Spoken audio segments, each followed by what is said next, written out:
Welcome back, friends. It's Chef Mark, and today I'm reacting to deep fried turkey fails. Let's check some videos out together. Okay, whoa, huge fireball. And of course, we have one of these videos where it's a professional fire department and they're showing the dangers of deep frying a turkey.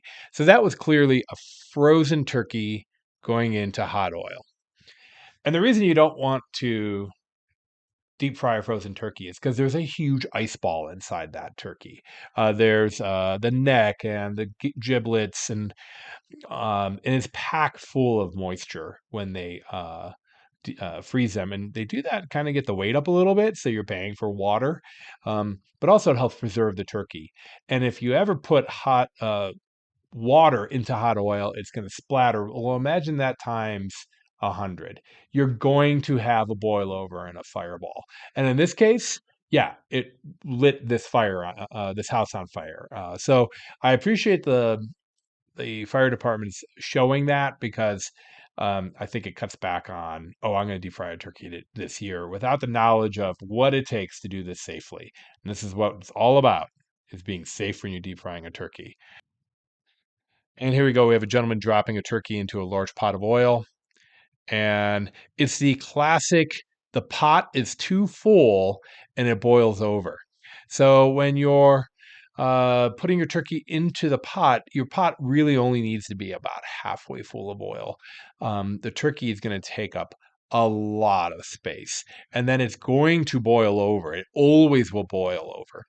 And part of the reason you see a lot of food that's breaded that's deep fried is because that breading actually helps hold the moisture in. It's much safer um, for the deep fry in a professional kitchen. So when you have something that's not breaded, that moisture can come spilling out, and then the moisture boils over. It hits that burner.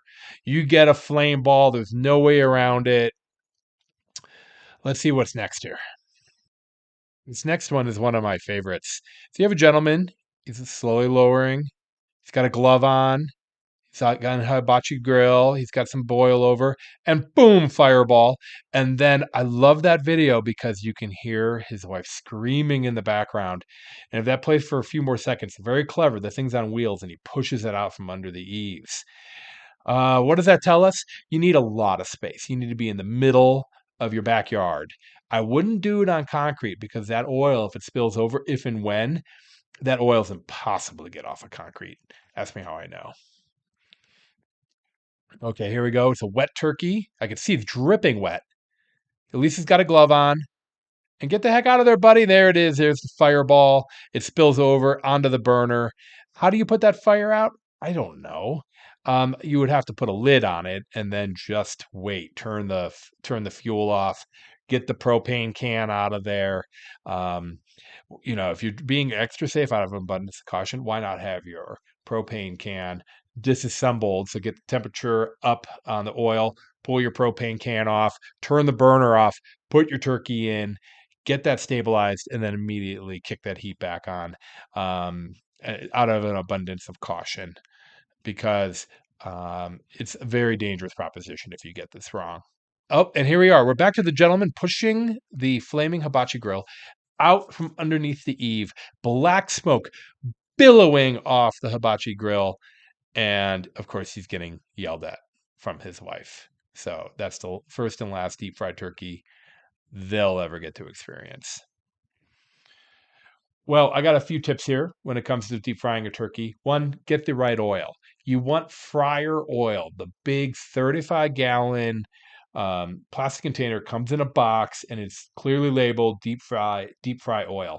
That oil has got some caking agents in it and it's designed to hold that high temperature for a long time. If you're using bottles of Wesson oil, vegetable oil, or heaven forbid, extra virgin olive oil, you're at a disadvantage to start with. Secondly, make sure that your oil isn't it's not the first time you're using it. You want that oil to have some age on it. Yeah, that's right. So when you get some age on that oil's already been through a heat cycle or two.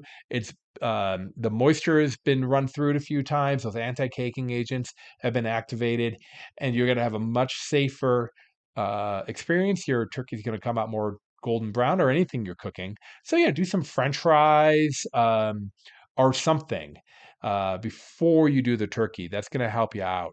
And how do you store the oil? Because it's a lot of oil. Um, I would figure out if you have a deep freezer. This is what you do: you put it in some plastic containers and freeze it, and it'll last. You could probably get 4 or 5 trips of deep frying with that oil, that same oil.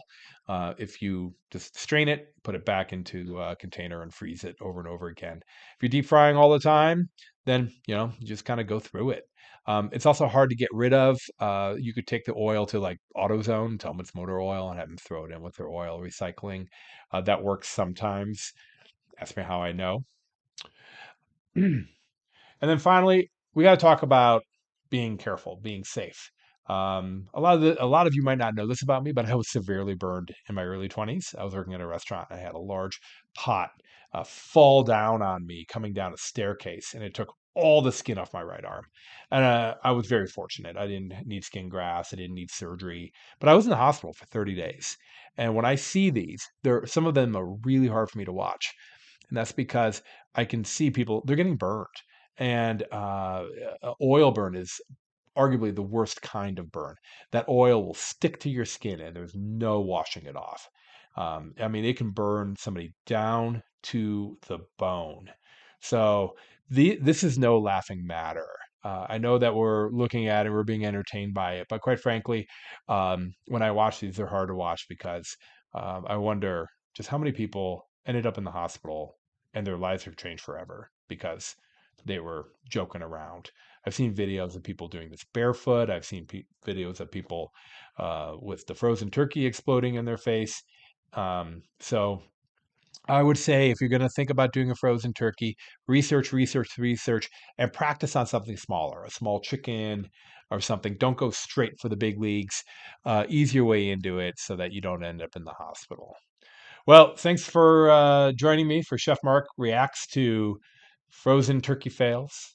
As always, make sure you subscribe, click the like button, and we appreciate you tuning in.